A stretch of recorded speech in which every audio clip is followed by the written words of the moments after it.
Today we are talking about the tongue. Why are we talking about the tongue? Well, because recently I've heard a lot of talks about um, relaxing the tongue, getting the tongue out of the way, working around the tongue. And all of that sounds like the tongue is this big, horrible, awful thing. And in fact, I have a little different perspective.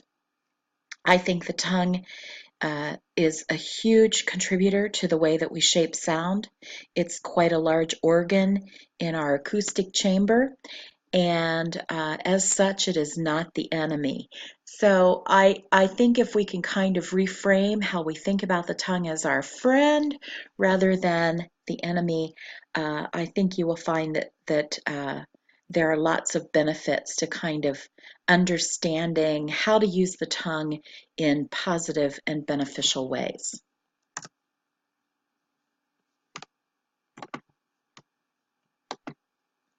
I could have also called this lecture Resuscitating the Flaccid Tongue because recently I've noticed that there are a lot of lectures on tongue massage, laryngeal massage, and that uh, again, this kind of tendency toward the tongue being all tense and tight.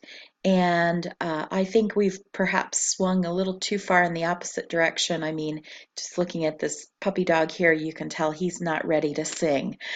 He's not ready to do anything real exciting. And an overly flaccid tongue can actually cause problems. And so we will address that in the lecture today. I want to make sure that we have a common vocabulary as we talk about the tongue. I've put up a picture here on the right, and just to make sure that we have useful terms, because I will be identifying various regions of the tongue throughout the lecture and want to make sure that everyone is aware of which part I'm talking about at what time. So the tip is that portion of the tongue that is just at the very, very end. That's what we mostly see when we stick out our tongue. That's the part of the tongue that is used to make sounds like la la la la la. The blade is the part of the tongue just behind that, and that part of the tongue is used in making consonants such as t, t, t, and d, d, d. The dorsum is a little bit behind that, and that portion of the tongue makes sounds such as k, k, k, or g, g, g. And finally, the base or root, those terms are used interchangeably, is the portion of the tongue back by the epiglottis. That part of the tongue is not visible when you look in the mouth. In fact, the back half of the tongue really resides in the pharynx. Now, the body of the tongue really refers to kind of that whole structure or the whole mass of the tongue. And sometimes we'll talk about the whole body, sometimes we'll be talking about more of those other landmarks. The tongue is about 3 to 3.5 inches from the tip to the entrance to the pharynx. It's a fairly sizable structure, and it weighs about 70 grams. It's a complex organ made up of several muscles with multiple points of origin and insertion. I sometimes hear people say the tongue originates at the chin, and this is not true. If we take a look at this slide of tongue musculature, we can see that the genioglossus does kind of originate at the mandible, but the hyoglossus originates at the hyoid bone, and the styloglossus originates clear up at the temporal bone on the side of your head. So the inferior longitudinal also originates at the hyoid. And so, you know, sometimes people say that the tongue has one point of origin, and I think it's because of this next slide. If we look at the image on the left, some of the muscles have been peeled away in order to reveal the genioglossus. And if you were to look at a picture that just looks like the one on the left, you might think, oh, this tongue really just originates at your chin. And in fact, this is missing, it's missing layers of muscles. And studying anatomy can be like this. You know, you sometimes get an incomplete view because in order to study something in detail, you have to kind of strip away other parts of the anatomy. So it's very important that we're always making sure we've got as complete of a picture of things as we possibly can get. The image on the right, again, this is more of a front view, as if you've taken off the front of the face and you're looking straight into the tongue. And this view shows muscles, the vertical and transverse muscles. What those basically are is muscle fibers that go side to side within the tongue and muscles that go up and down. And the inferior longitudinal is a muscle that kind of runs on the underbelly of the tongue or the undersurface of the tongue. And then the superior longitudinal runs across the upper surface of the tongue.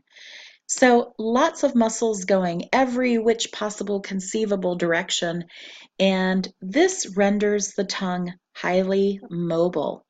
Our tongue can move in myriad ways, and this is very exciting and important for singing. And I am uh, of the belief that rather than just kind of pretend it doesn't exist, that we need to really tackle this structure and understand how it works and understand how we can really employ it for our benefit.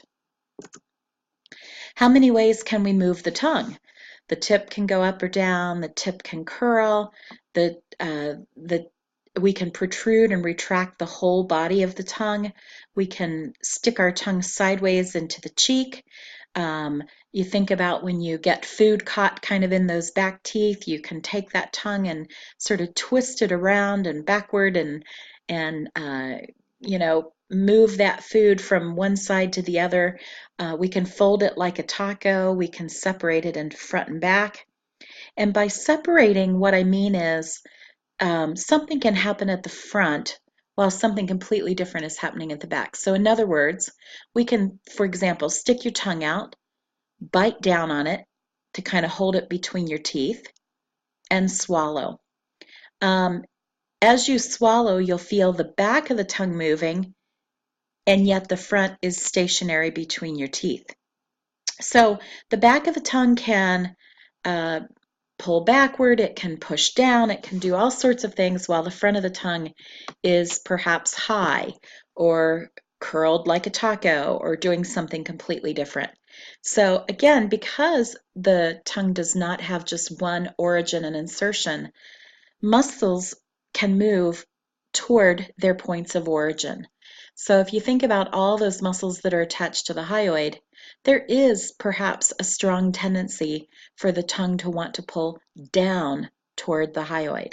But again, we're going to talk about some benefits of this musculature and how we can use this in a positive way. This just shows some of the dramatic changes that we experience with vowels. The picture on the right is the vowel ah, and you can see that it has left this person with the tongue pulling backward. And this is normal, typical vowel shaping. And the space in the mouth has become rather large. The space in the throat has become very small. And the picture on the left is an E vowel. And again, this is a completely different shape. The space in the throat is quite large. The space in the mouth is quite small. And singers generally learn to reduce these dramatic movements so we don't have such enormous shifts in tongue placement. And you can imagine the timbre of each of these is going to be fairly different. The resonating chambers are really different. And singers tend to learn to maintain a little more neutral or stable tongue position. Obviously, we still have to shift enough to perceive the correct vowel, but a lot of times singers are working toward a little more stable, not quite shifting to these dramatic effects. Here's another really cool tongue placement. This is somebody doing overtone singing, and I just pulled this up because I think it's so interesting, all the ways that we can configure the tongue. This looks like a stair step to me, that tip kind of curled up and then that blade dorsum, a step down to the blade dorsum and another step down to the root. And just a fascinating tongue position. And again, illustrates the fact that we can do lots of really interesting things with our tongue positioning to achieve all sorts of sounds and effects. This is an MRI that I just did in Japan, and it's a little fuzzy because I've kind of blown it up here, but I've circled an area, and that is the tongue root, and you'll notice that the picture on the right, that tongue root is pulling backward or posteriorly more so than the picture on the left. And this is going to be a really important feature in production of ring. This is new research in the last few years and new theory on how we produce singer's formant. And so again, just isolating that tongue root, pulling back, not down. Down is something different. And keeping the tongue high in the mouth. So the whole body of the tongue didn't come along for the ride, but just that posterior root portion pulling straight back. Let's see here if we can. Okay. This is an MRI of somebody online, and he posted a video of himself singing in an MRI.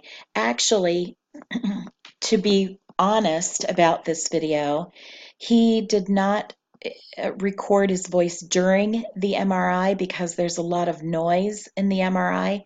So he did sing in the MRI, but it was so noisy he couldn't use the audio files. So he later went back and sort of redubbed his what he felt like he had done in the MRI, and kind of dubbed it back in and matched it up to the video. But the interesting thing is, I want you to take a look at that same tongue root area, and you'll notice that when he has ringy, pingy, uh, um, brighter, louder moments, he is retracting that tongue root a little bit. And it gives him a little bit of a brighter edge. And I thought this was so great because he sings in 4 different styles. He does kind of a rock, he does a rock sound, an opera sound, more of a Broadway sound. So you're going to see useful components of this throughout.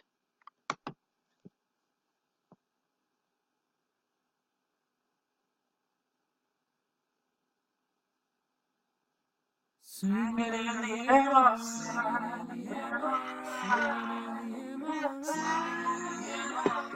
my name's Tyler Ross. I'm a singer, voice teacher, and vocalist in New York City. And using the magic of MRI technology, I want to show you what it looks like inside my head and neck while I'm singing. But first, let me warm up on a lip trill.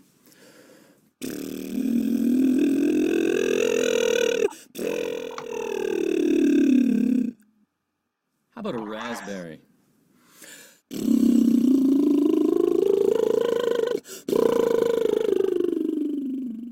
And again, you're paying attention. Whoops, I'll try to point it out. Want to see that on an ooh vowel? Ooh. Right there. Now, before I go any further, let's try to figure out what it is we're actually seeing here. Let's go back inside and see if we can identify some of the features of the vocal tract. Lips, tongue. This difficult-to-control piece of anatomy is called the velum or the soft palate, but you can think of it as the nose gate. It opens and closes, controlling the flow of air and sound up into the nasal cavity. In most people, the velum is opening and closing constantly when we speak and sing, and we're barely even aware of it. Down here, we have the larynx, which houses the vocal folds. Now let's see what happens inside the vocal tract when we sing with contrasting singing strategies. I'm going to sing the end of Nessun Dorma, Puccini's great aria. I'm going to sing it in 4 different vocal styles. The first will be in a light mix. The second, in a forward-facing Broadway sound. The third, in a back and down operatic sound. And the fourth, in a style that will make Puccini roll in his grave, in a rock style. All'alba vincerò, vincerò, vincerò. You're going to be watching right there. Right there. Little different shape here. Right there again. Definitely seeing it there.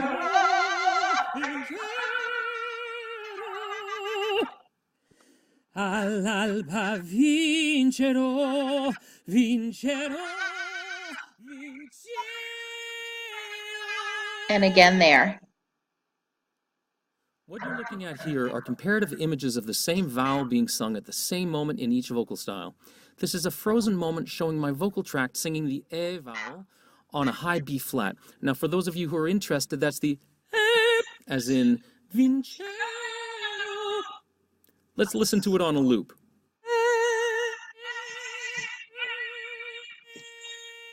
Take a moment to see for yourself how the anatomical features of the vocal tract that we can see here align differently in each style.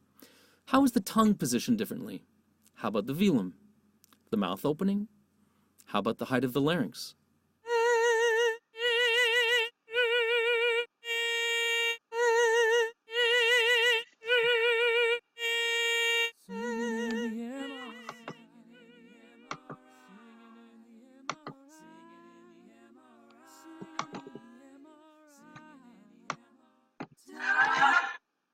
Okay, so I have come to believe that a small amount of posterior tongue movement results in a richer sound that is bright but still warm, and I believe that this is where we get our singer's formant from. We used to think that it was from narrowing of the aryepiglottic sphincter, big fancy word for the epiglottis pushing posteriorly over the larynx. It still may be that, but it's not because of the aryepiglottic musculature. The aryepiglottic musculature does not connect to the epiglottis. It goes from the arytenoids and fans laterally into the pharyngeal walls and the tongue. And so when the tongue moves, the epiglottis moves in tandem, and they're basically attached. And so as the posterior tongue pulls back, the epiglottis retroverts in reaction to that. This is really important for swallowing, and as the tongue pushes backward, releasing that food bolus into the pharynx, that epiglottis responds to that posterior tongue movement in tandem to protect the airway. I haven't figured out yet whether the singer's formant is coming because the tongue is pushing the epiglottis back, or if it's just because of the tongue. And I'm trying to talk to some folks who do laryngeal modeling and trying to kind of rethink this a bit. It may still just be because it's creating the narrowed epilarynx, but again, not because of the aryepiglottic musculature. There have been just lots and lots of studies on this now, demonstrating that that muscle fiber is not responsible for that movement, that it is in fact related to tongue motion. And those studies have come from swallowing literature, where we really care deeply about epiglottic movement. It seems clear to me that the aryepiglottic muscle is not capable of this motion. So how do we use this posterior tongue root movement to our benefit, and why are we so afraid of the tongue root? I hear voice teachers all the time going, oh my goodness, we want to make sure that root is not involved. And in fact, we do want to make sure it's involved, but it's the right amount of involvement. And we tend to object when the whole body of the tongue pulls back, because it gets very muscly if we pull not only the root but the whole body back of the tongue. And I think that's perhaps what we've objected to. Unfortunately, we have not separated out or parsed out that these little portions can be controlled independently or in isolation. And so I think we've kind of thrown the baby out with the bathwater. So how do we get this nice sound. And what does it do for us? Well, we can think about singers like Lady Gaga um, and Christina Aguilera as using a bit of this tongue root action. Certainly the likes of folks like Dmitry Horistovsky. I don't know why his last name isn't there. Um, but they're using small amounts of tongue root, and it kind of gives you a nice, ringy, beefy sound to the quality that is very desirable. And I'm going to play a couple examples of this in a moment. Um, if we increase that posterior tongue root movement, there's a point at which it's going to sound, to some people's ears, less desirable. And, it gets a little bit Kermit the Froggy if we pull it back a whole bunch. But if we pull it back just a little bit, I'm going back someday. I was thinking of Blue Bayou. Sorry about the pop-ups. I've tried turning them off in my settings. I don't know how to do that. At any rate, so we've got this increasing posterior movement that eventually will turn toward Kermit, but a little bit gives us a nice, warm, beefy, ringy quality that is used in pop, opera, Broadway, certainly in classical singing. This is a very good strategy for bass baritones and mezzos, and even sopranos like Renee Fleming use this quality.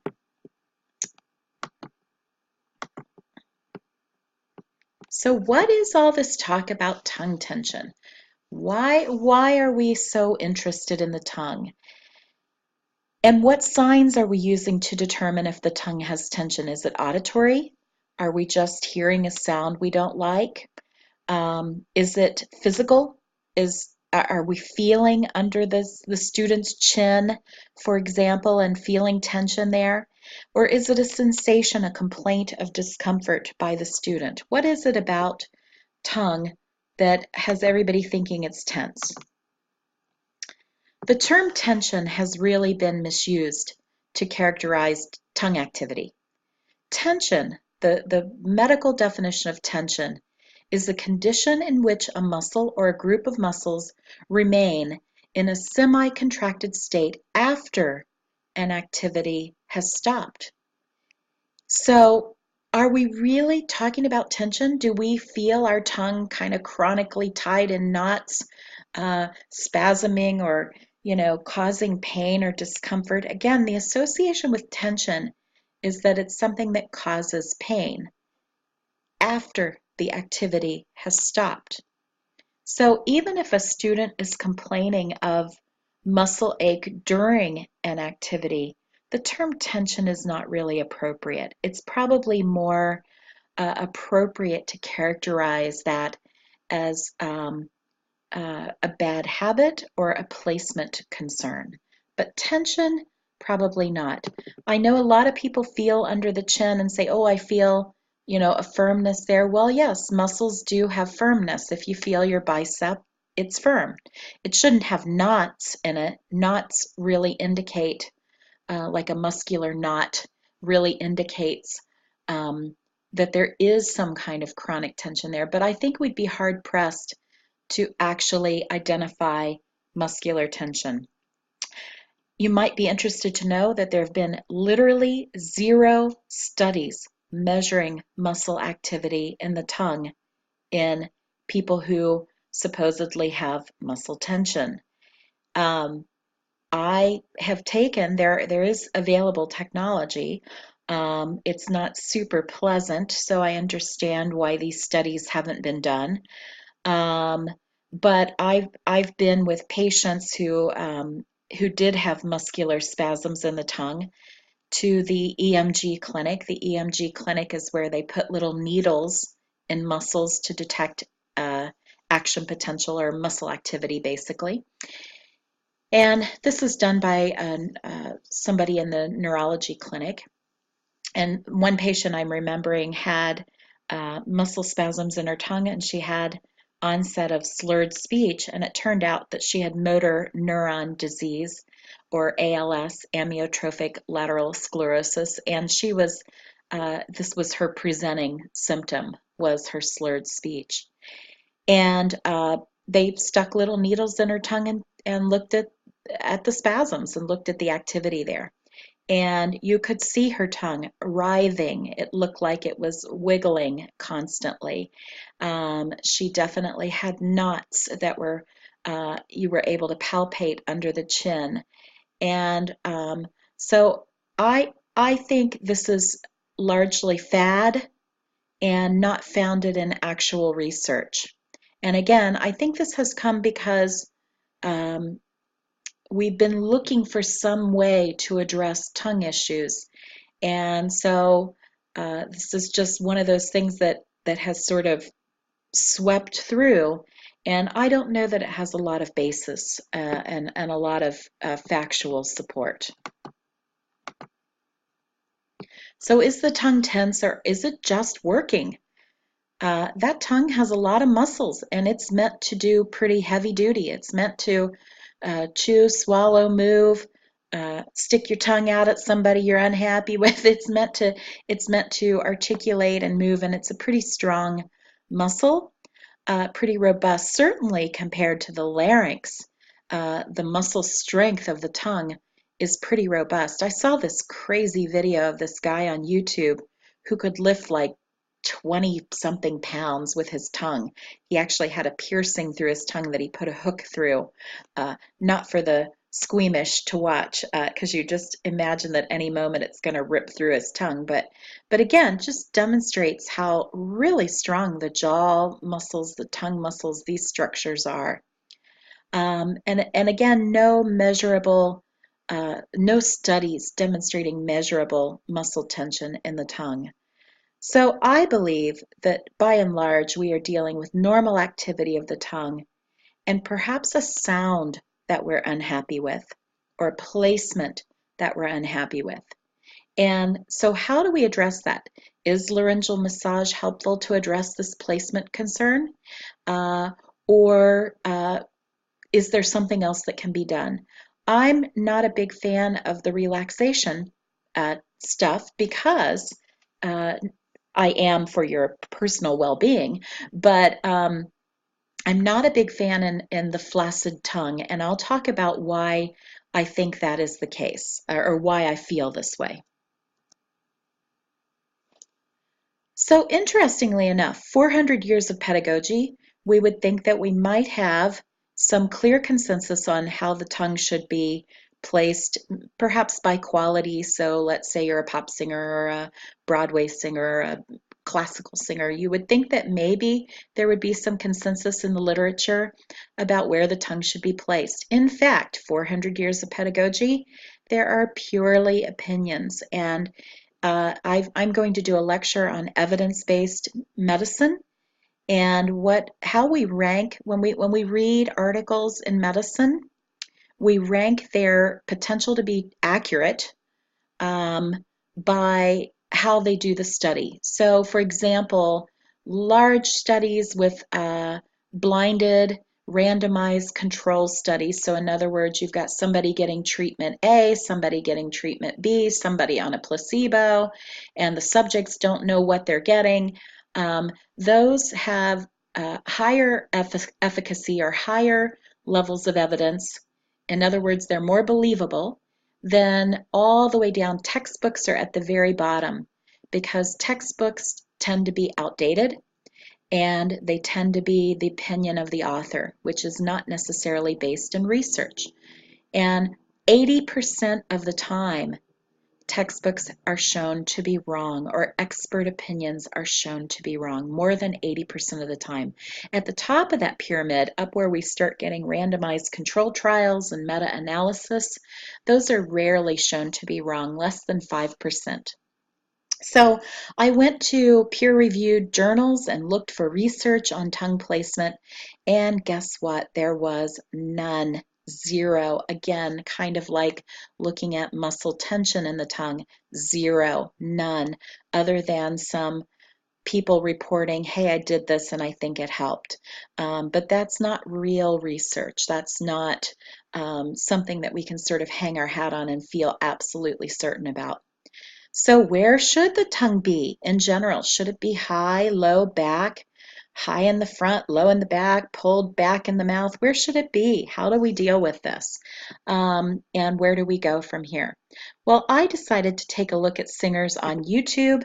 Uh, uh, it's not super scientific, but I thought, let me just go to a lot of people who've had fabulous careers, and I was especially interested in finding out what they do on their high notes, and particularly high loud. And so I started pulling up all sorts of classical singers. I thought, let me go to the classical singers first. And I pulled up probably 20, 25 singers. And I did see some trends on high notes. And let me pull up this next slide and I'll share that with you. These are Juan Diego Flores and Cecilia Bartoli. And I find Juan Diego to be very cute. And he has a really healthy, kind of a brighter timbred voice. And so here he is singing high note, Cecilia Bartoli on her high note. And if Cecilia ever watches this, I apologize for catching the kind of bug-eyed view there, but that's the one that I could kind of get a zoomed in look at her tongue. And then we have the master, Pavarotti, singing his high note. And in fact, he's singing on an ah vowel. So typically on an ah vowel, you would not see the tongue kind of high. And what I mean by high is the tip is still down, but that dorsum, you're seeing the hump of the dorsum coming up toward the roof of the mouth. In all of these cases, the tongue is not flat, but it is in fact very high in the mouth. And again, more of the same. This is sort of seems to be the high tongue club. This is Dmitry Horstovsky in the middle and Joyce DiDonato on the right and Jonas Kaufman on the left. And again, all very high tongue placements on those high notes. Very similar mouth shapes too, which is interesting. So I thought next I would go to pop, musical, theater, and gospel and take a look at their tongue placements. And again, this is David Phelps on the left. David Phelps is a Christian gospel singer. I actually just went to a concert of his a couple weeks ago for Easter here in Columbus, Ohio. And he is just a dynamo singer. If you've never watched him, I find his voice to be just spectacular. I mean, he's got high C's and D's and E flats coming out, just ringy, pingy, great sounds. And he's certainly got that high tongue placement. He also does something I call the Nashville squint, which is a topic for another day, but this is a very helpful facial position for those high notes. I don't know exactly what it does, but it's a trick that I've pulled out numerous times with students over the years, and it just fixes those high intensity, high, loud, top of your range kind of sounds. Not something you use all the time, but I think it has some effect on velum, and it really works. And it also works in the emotion of the piece often. In the middle there is Shirley Bassey.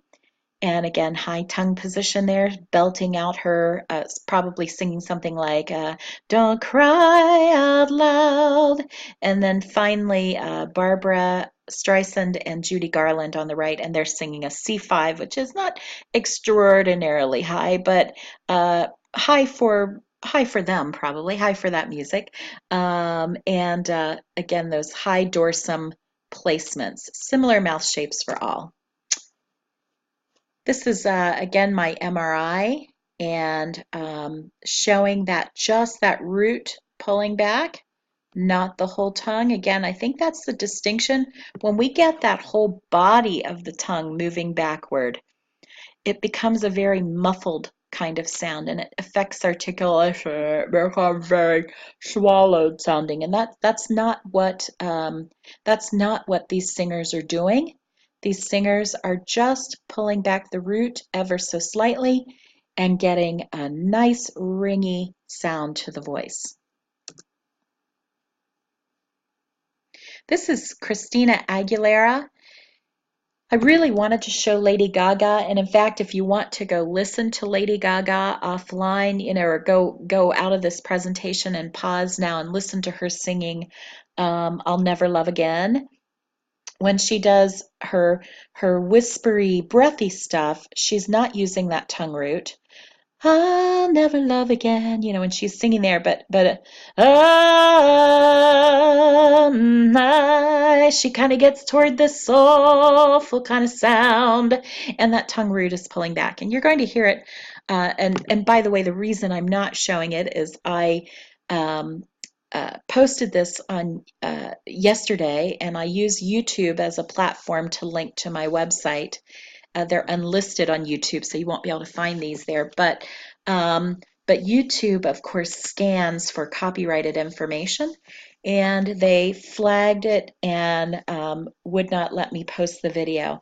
I contested it because fair use copyright laws indicate that you can do critical reviews of performances, and that is part of the fair right or fair use copyright information. So I believe I'm using these correctly, and I've contested it, but it says it will take another month to return a verdict on whether or not I can use these clips. So I've gone back and I'm using the clips that were uncontested. And but again, if you want to go watch Lady Gaga singing I'll Never Love Again, it's from the movie A Star Is Born. By the way, fabulous movie if you haven't seen it. I'm convinced Lady Gaga can do anything. But when she's doing those breathier moments, lighter moments, no tongue root. And then when she does I wish I could. You can hear that tongue root in that sound, and it's a really beautiful sound. This is Christina Aguilera, and again, I think we'll hear some of this tongue root in her more soulful moments.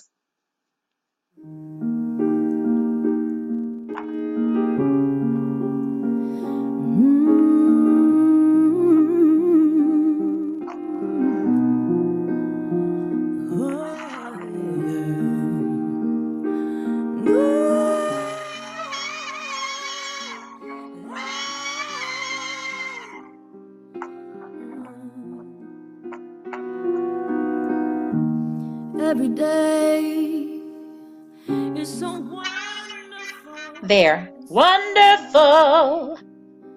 So hard to breathe.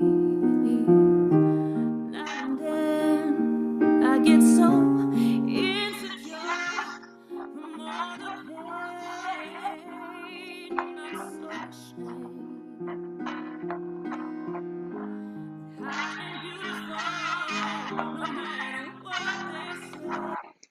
Okay, so again, we're hearing that on I am beautiful, and that's tongue root pulling back. And so she's getting that little bit of root kind of energizing the sound. It beefs it up. It gives it a quality that really is kind of chiaroscuro, that dark and bright. I mean, it has enough ring, but it's not obnoxious like twang is. And I don't mean to say twang is obnoxious because I am addicted to twang. I've been joking that someday, I was talking a week or so ago at a conference, and I said, Madame Curie ultimately died from radium exposure, and so she really died because of her research, but it led to all these great advancements in radiology technology and which became our cancer treatments. And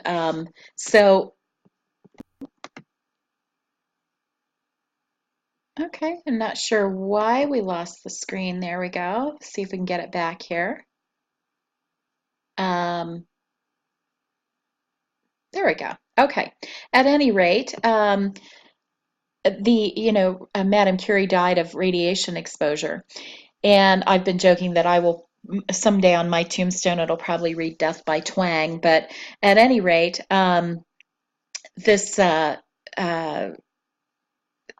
this tongue root activity is very warm and yet it also has some brightness, whereas twang is much more piercing, and it's definitely higher up in the throat. Twang is really produced by narrowing the pharyngeal walls, and it gives us a brightness that does not have the dark component to it.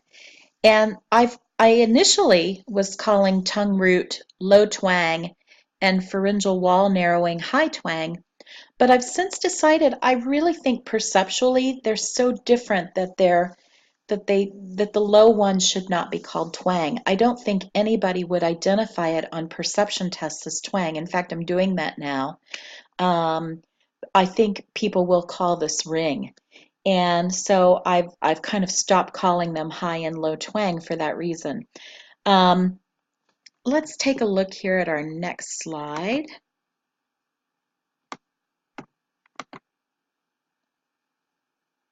This is Dimitri, and I just wanted to show that this tongue root can be involved in both classical singing as well as contemporary singing, and certainly musical theater singing, and basically just about any style of singing you can imagine, you will find people who use this.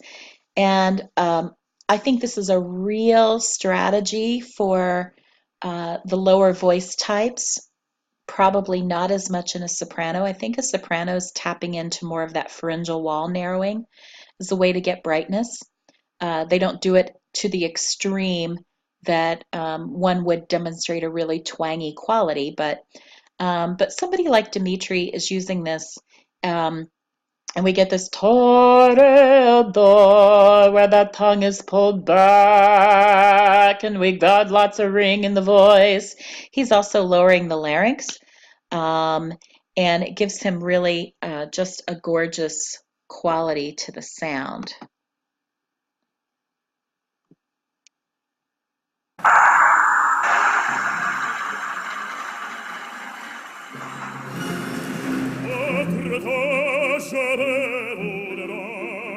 Seigneur, Seigneur, car avec les soldats et les soldats pour plaisir,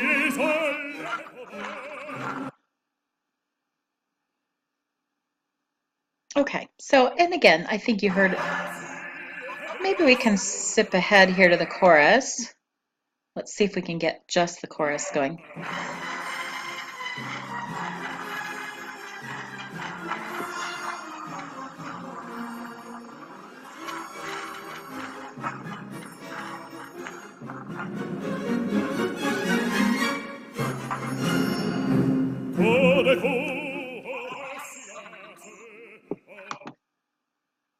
Skip ahead a little more.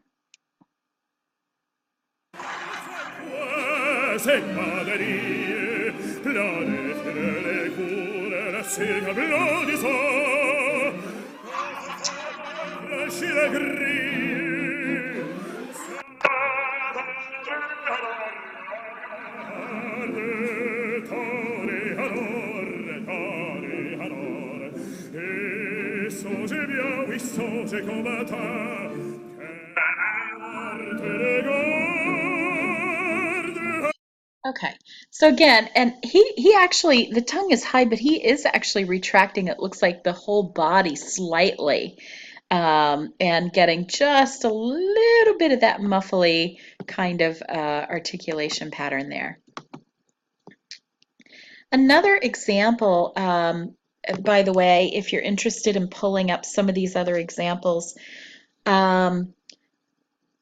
is Linda Ronstadt. And I was recently watching an interview with Linda Ronstadt. She has, I think, Parkinson's disease, if I'm remembering the interview correctly, and she's not able to sing anymore. And it got me kind of reminiscing about, music from my growing up years, which were just a couple years ago. And probably a lot of people listening to this won't even know who Linda Ronstadt is. But anyway, you should. She was a great singer. And she sang this Blue Bayou. And that's another one that's really good to go listen to. She uses tongue root when she gets to the chorus, She starts off singing da da da da da da da da da da da, not so much tongue root, ba da da da da da da da, on Blue Bayou. And then when she gets to the chorus, I'm going back someday, it's suddenly tongue root. And it's a really great sound. So again, that was one of the videos that was contested, so I can't show it here, but you can go offline or off this video presentation and watch that on your own. This is Shakira, and she's using a lot more tongue root. Again, there's every possibility from a tiny bit of engagement to a little bit more to a little bit more, and she's using a lot more, and this has become kind of her signature sound, and she's getting lots of tongue root engagement. I'm not going to play this video, but you all know it. Oh, baby, when your hips don't lie. And again, this is something that you can go offline and watch. This is a clip of somebody speaking. This is from the movie Schindler's List. I like to include some speaking examples. This person really is pulling the root and more of the body back, and again, you'll call her, it has a little more of a muffled quality because the entire tongue has pulled back, not just that isolated root. It's a great character voice, though.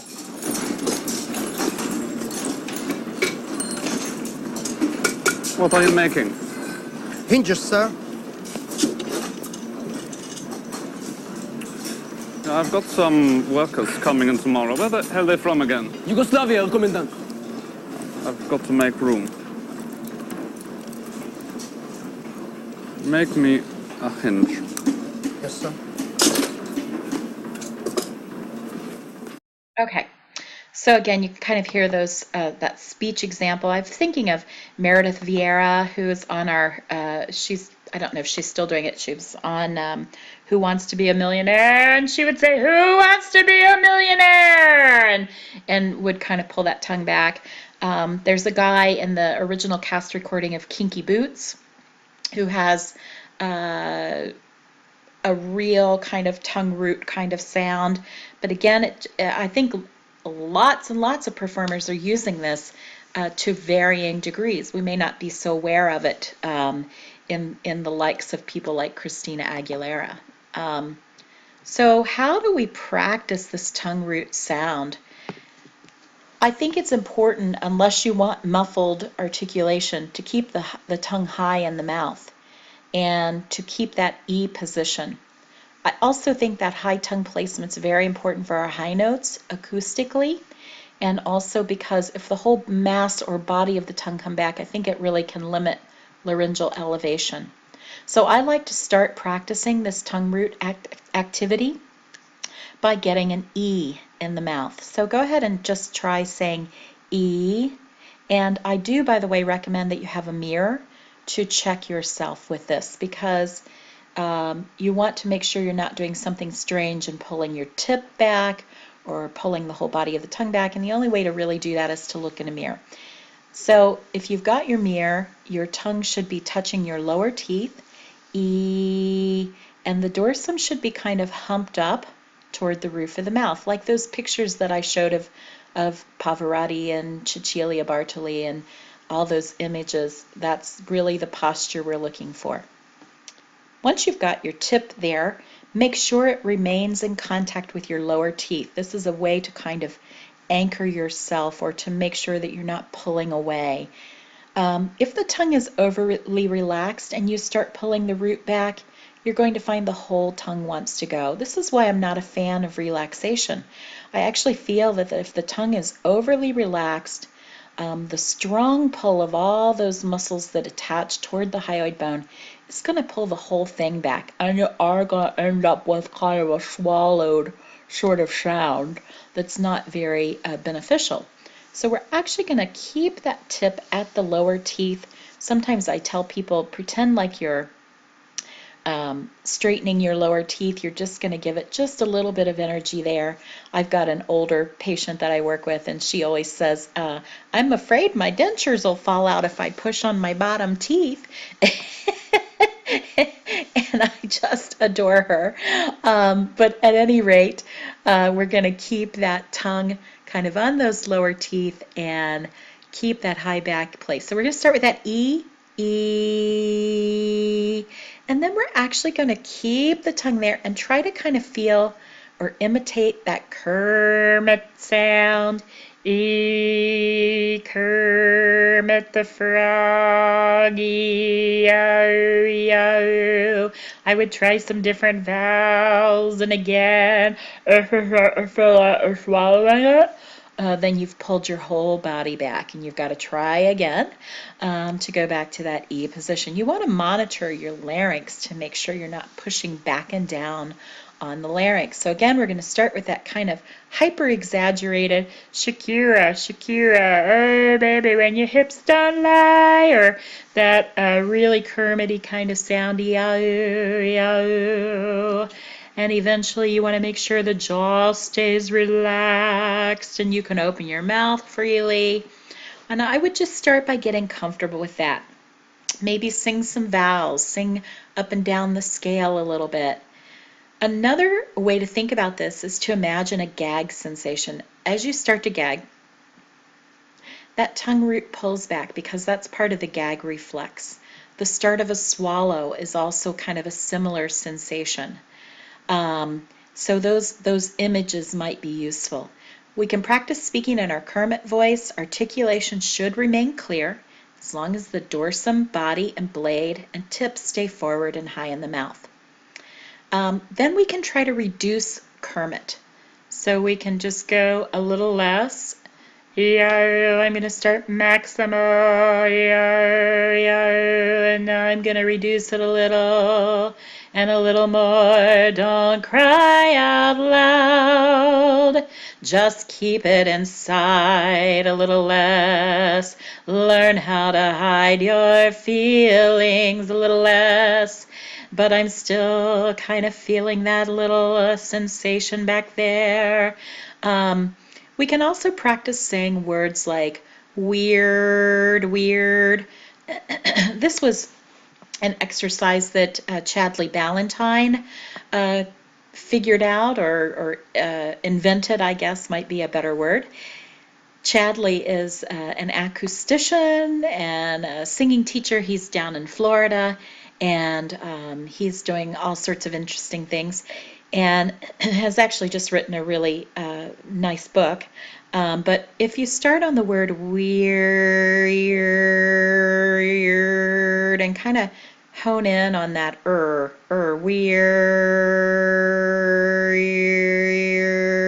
you almost get sort of overtone singing going. And that retroflexed R, weird, R, hard R, can be a helpful way to find that as well. You can imitate your favorite voices from today's lecture. You can imitate Linda Ronstadt or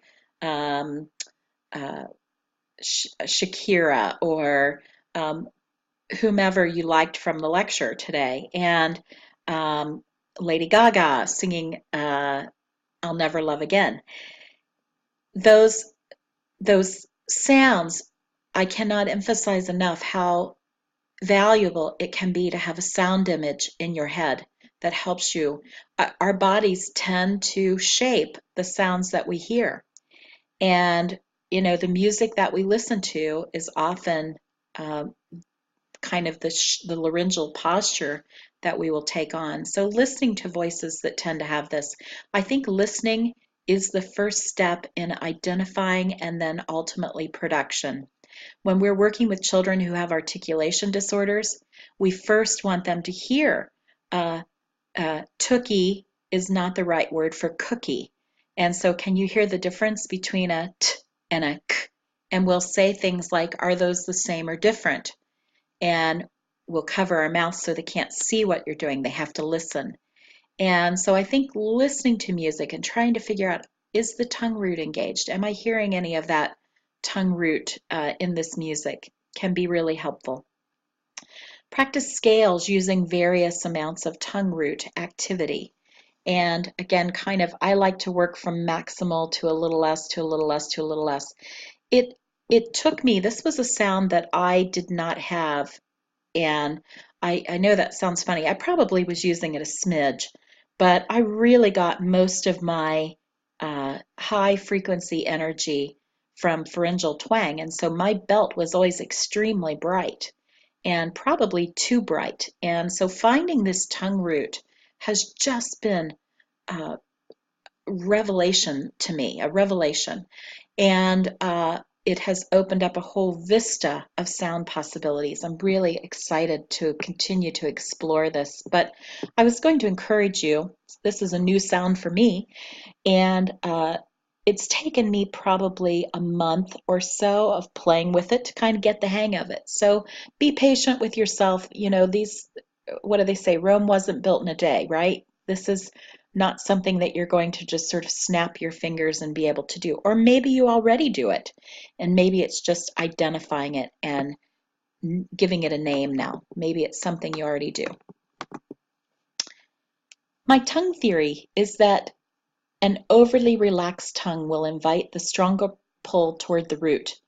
And by what I mean by stronger pull is not just that root, but actually the whole body of the tongue, which muffles articulation and gives us a sound that is, the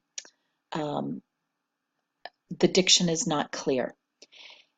Some muscle energy is really needed to assume the desired tongue position because it will want to shift dramatically with each vowel. And so we need a little energy to kind of stabilize that large structure. A high tongue at the dorsum and blade provides a very healthy, robust configuration for high notes and high intensity singing. And again, I think it allows the larynx to come up, and it really fixes articulation problems. If you've got people who have muffled articulation, work on getting that tongue placement a little higher, and it will fix just a world of problems. High tongue blade dorsum is not necessarily essential in the low range. I occasionally see pop singers who use a little slightly lower tongue position, and they do have a little more muffled quality, which stylistically is being used sometimes in some pop settings. Again, it's all about what you want, what you're looking for. But if you want clearer diction and less muffly qualities, you're going to bring that tongue up. In order to avoid Kermit, so some people again object to too much tongue root or a lot of tongue root. We'll say maximal tongue root. I'm making, when I say too much, it sounds like an aesthetic judgment. And obviously there are people who have made lots of money using that Kermit-y kind of sound. But if it's objectionable, make sure you're pulling the front half of the tongue forward with energy. A more energetic tongue is also needed to stabilize vibrato. Anytime I have seen a wobbly vibrato, a big, what I mean by wobble is it's slow and it's wide in pitch excursion. So you're getting kind of a beating kind of sound. Anytime I see that, I glove up, I go over, I feel the tongue blade. I stick my finger in their mouth. Yes, I do. I've got gloves that I keep in my studio, and I'm a speech pathologist, so they tend to be with me anyway. But I glove up and I have them sing E and Ah, and I just say, I'm going to stick my finger in your mouth with your permission, and I'm just going to check your tongue energy. And I don't tell them what I'm thinking ahead. Always, it is a mushy, soft, relaxed tongue. And if I have them just increase energy, kind of bring the tongue pushing against those bottom teeth a little. Again, we're not talking effort off the scale, we're talking a little bit of energy. That fixes the vibrato instantly. So it's a quick fix, and it's because more energy is needed. So this concludes my lecture on the tongue. I hope that I've given you some food for thought, and that maybe you can think about using the tongue in ways you hadn't thought about before. Again, for me, this has opened up a world of sound possibilities that I'm so excited about, and I think we will figure out if it really is that epilaryngeal space being narrowed, or that because the tongue is pushing it back, but I really feel very confident now in saying that the aryepiglottic sphincter is not responsible for narrowing the epiglottis. I actually have been in an email exchange with Kiyoshi Handa, a great person who's done lots of MRI work and lots of acoustic modeling and he's just a giant in the research field, and Kiyoshi agreed that the aryepiglottic sphincter was not responsible for narrowing the epilarynx, and that it was tongue based when I shared my videos with him, and so he was very positive. He felt that the tongue was what was pushing the epiglottis back to create that space, and that it was still, we were going to find that the Singer's ferment is still from that narrowed epilarynx. But I would like to do some additional modeling studies. I'm not a modeler. That's kind of beyond me. It's a lot of physics and math, and anybody who knows me know that that's not my thing. But I'm trying to kind of figure out who I can partner with to continue this quest to sort of sort out this part of the anatomy. I wish you all well. Happy singing. Hope you can play around with some new sounds. Email me your tips and tricks as you figure out things that work for you. And I look forward to seeing you all and engaging with you at conferences and places around the globe. Have a great day.